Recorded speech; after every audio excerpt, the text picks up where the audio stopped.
Enquanto alguns profissionais investem em conhecimento e permanecem ativos no setor, outros estão com os dias contados.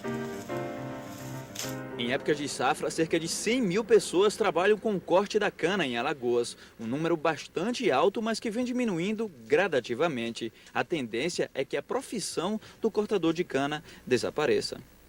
Segundo o presidente da Federação dos Trabalhadores na Agricultura de Alagoas, alguns cortadores de cana chegam a cortar 10 toneladas por dia, enquanto uma só máquina pode substituir centenas deles. O governo toma medidas, isso até é emergencial, para que possa realmente haver uma reforma agrária, que possa adquirir terras para localizar esse povo que estão sendo desempregados do campo. Outra saída não existe, porque unicamente o que o trabalhador sabe fazer é cultivar lavoura, que seja de cana, que seja lavoura branca. Eles não estão qualificados nem para assumir essas máquinas hoje que vêm para o campo efetuar as atividades no corte da cana, no SAME, porque hoje já existe máquina para tudo. E essas máquinas, ela não tira o emprego de 80 homens, não, ela tira de 240, porque ela trabalha 24 horas por dia. São 3 turnos de pessoas que trabalham. Então, 3 vezes 8, 24. São 240 trabalhadores que ela tira por dia da ação do trabalho lá do campo. José Albino, apesar de jovem, há 27 anos, trabalha no corte da cana. Ele é do tempo em que o trabalho no canavial era feito sem nenhuma proteção. Começou com quantos anos aí cortando a cana? Comecei na época com 12 anos. Começou cortando com 12 anos? 12 anos de idade.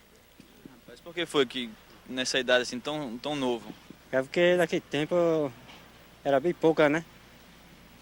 Pouca leitura naquele tempo que tinha. Não tinha tanta fiscalização, não? Era trabalho cansativo, a gente deve haver, leva carvão, a gente leva esse negócio assim, poeira às vezes, haver a quintura, né, recebe dia a dia, né? Tem muito cortador de cana fica doente, não? Tem deles que às vezes desmanda de serviço, às vezes. Desmaia? Às vezes, cada quintura, o tempo, dor de cabeça, às vezes, a maioria sente aí, né? Seu Francisco Soares criou os 4 filhos e mais de 20 anos de trabalho com a cana. Hoje, mesmo aposentado, não perdeu a prática.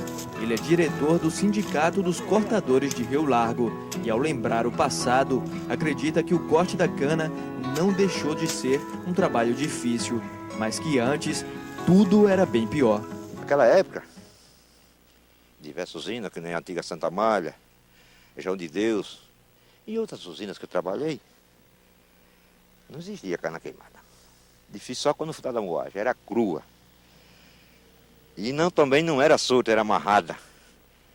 Eu já tinha que cortar, fazer um monte. No caso, depois amarrar, o cara vinha pesar, aí depois veio... Era bem pior, né?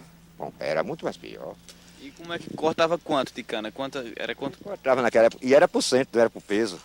Ainda tem, mas era por cento. 100 feixes, 200 feixes. 300, 400, e o cara fazia 600, amarrado de 20 pedaços.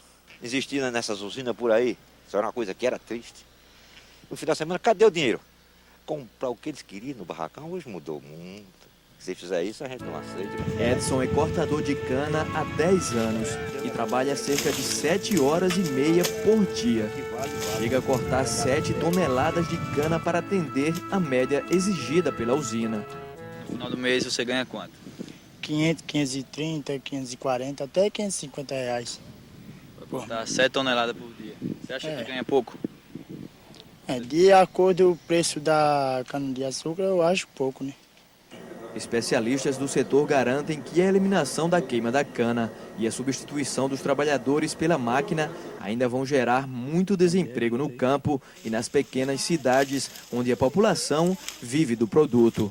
O poder público e as usinas têm feito alguma coisa para tentar absorver esse pessoal aí que está perdendo emprego com a mecanização?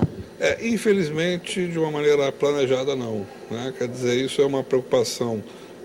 Determinados segmentos governamentais percebem, né, essa tendência, procuram contrabalançar.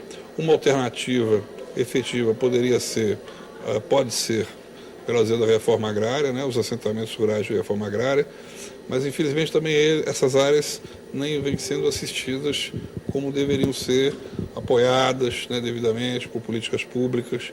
Então, o que a gente percebe é que são ex-cortadores de cana, filhos de ex-cortadores de cana, até mesmo netos de ex-cortadores de canas, pessoas que viviam em função do mundo canavieiro, que hoje vivem favelizadas em torno dessas cidades. A tendência é crescente, é um impacto muito grande, muito acelerado, com consequências sociais muito drásticas, né? Muito preocupantes.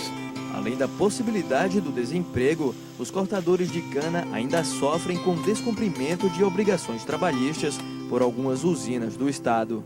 Essa situação mudou um pouco. Depois que essa fiscalização veio de Brasília, especificamente de Brasília, com essa finalidade de que pudesse conter essa questão de descumprimento da nossa legislação trabalhista e a nossa Convenção Coletiva de Trabalho, ela mudou de um ano desse para cá, porque os empregadores passaram a entender que leis é para se cumprir. No início deste ano, algumas usinas chegaram a ser fechadas pelo Ministério Público. Nessas inspeções que fizemos, é que algumas empresas realmente não estavam cumprindo o mínimo que a lei exige. Então foi preciso que nós ajuizássemos essas ações civis públicas, né, para cobrar judicialmente o cumprimento da legislação. Mas hoje é preciso que a gente retorne aos canaviais para verificar se esse mínimo está sendo cumprido ou não. O procurador-chefe do trabalho em Alagoas, Rodrigo Alencar, diz estar preocupado com o desemprego no setor. Os trabalhadores do corte da cana, eles exercem essa atividade por falta de opção. É preciso que o Estado se antecipe e veja e planeje algumas alternativas para esses trabalhadores, porque com a mecanização total, nós teremos uma imensa quantidade de trabalhadores sem posto de trabalho.